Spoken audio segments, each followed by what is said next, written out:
Vous écoutez Europe 1, il est 9h30. Le journal des médias avec Thomas Joubert. Bonjour Thomas. Bonjour, à la une ce matin, un document glaçant sur la tuerie de Charlie Hebdo. Ce soir, dans complément d'enquête, David Pujadas qui pourrait arrêter des paroles et des actes. Et il va encore falloir attendre un peu pour voir LCI sur la TNT gratuite. Et on commence donc avec ce document incroyable, ce document très fort qui sera diffusé ce soir sur France 2. Oui, le magazine Complément d'enquête va dévoiler un document jusqu'ici jamais diffusé. Il s'agit d'une séquence enregistrée pendant la fusillade dans les locaux de Charlie Hebdo le 7 janvier 2015. Le journaliste Martin Boudot de la société de production Première Ligne se trouvait dans l'immeuble de Charlie Hebdo quand les frères Kouachi ont exécuté de sang-froid les équipes du journal. On entend distinctement les coups de feu, un document absolument glaçant. Au moment où je commence à filmer, on entend les tirs dans Charlie Hebdo, les tirs sourds.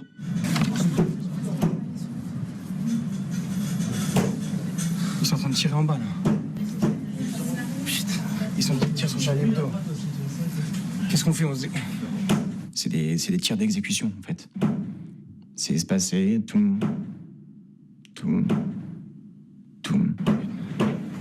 Ils tirent sur Charlie Hebdo, Ah, putain.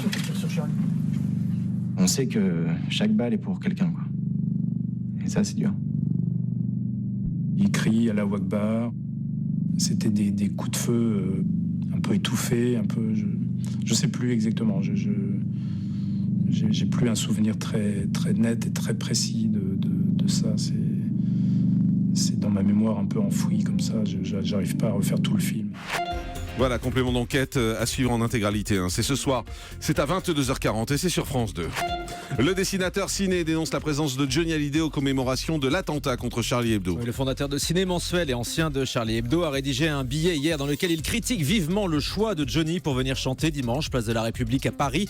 Jusqu'où iront-ils dans l'ignominie, s'interroge-t-il, et rappelle que Charb détestait Johnny Hallyday. C'est de l'acharnement venimeux, de l'obstination mortifère selon Ciné.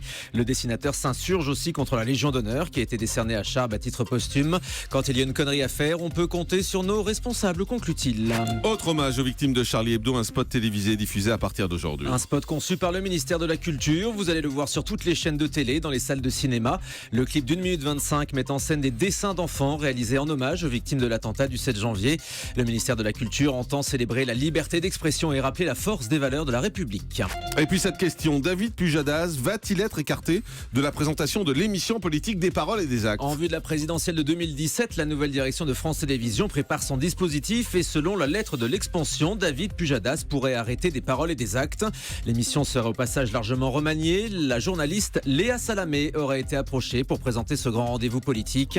Il y a quelques jours, la chroniqueuse Laurent Ruquier s'interrogeait dans Téléops sur son avenir dans On n'est pas couché et révélait avoir d'autres projets avec France 2. Le rappeur Soprano rejoint la troupe des Enfoirés. Le rappeur marseillais participera pour la première fois au concert des Restos du Cœur. Il est l'un des chanteurs préférés de la nouvelle génération comme Maître Gims ou Black M. Il a enregistré récemment un duo avec Kenji Girac. Soprano fait partie donc des nouvelles recrues avec Jeff Panaclock et Véronique Dicker pour les Enfoirés. Les concerts de cette année seront enregistrés du 20 au 25 janvier à Paris-Bercy pour une diffusion sur TF1 au printemps. Vous connaissez Soprano? Pas du tout. Ils m'ont tous saoulé. Ils m'ont tous saoulé. C'est une spéciale dédicace en plus. Voilà, Soprano qui rejoint la troupe des Enfoirés. Information exclusive, les anges pourraient changer de chaîne. En tout cas, les négociations semblent compliquées en ce moment avec la direction d'Énergie 12. La chaîne reproche aux producteurs...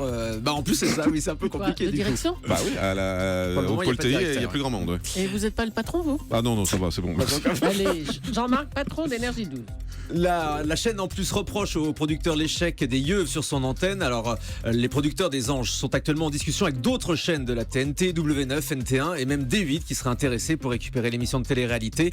Si la prochaine saison, la saison 8 sera bien diffusée sur Énergie 12 dans quelques semaines, rien n'est encore signé pour une prochaine saison qui pourrait débuter en septembre ailleurs. LCI ne sera pas disponible sur la TNT avant fin janvier. Le passage de la chaîne Info sur la TNT gratuite a été validé par le CSA le 17 décembre dernier. La direction de LCI comptait basculer en clair au plus vite dès ce début janvier, mais des contraintes techniques et administratives retardent pour le moment l'arrivée de LCI. La chaîne doit signer une nouvelle convention avec le CSA qui devra ensuite être adoptée en commission plénière. Ça devrait donc prendre encore quelques jours, si bien que l'arrivée de LCI sur la TNT ne pourra pas avoir lieu avant la fin du mois. LCI, vous serez invité vendredi, Jean-Marc, dans la Médiasphère à 16h10. Très bonne émission. où vous participez. Ah oui, c'est pour ça. C'est ça.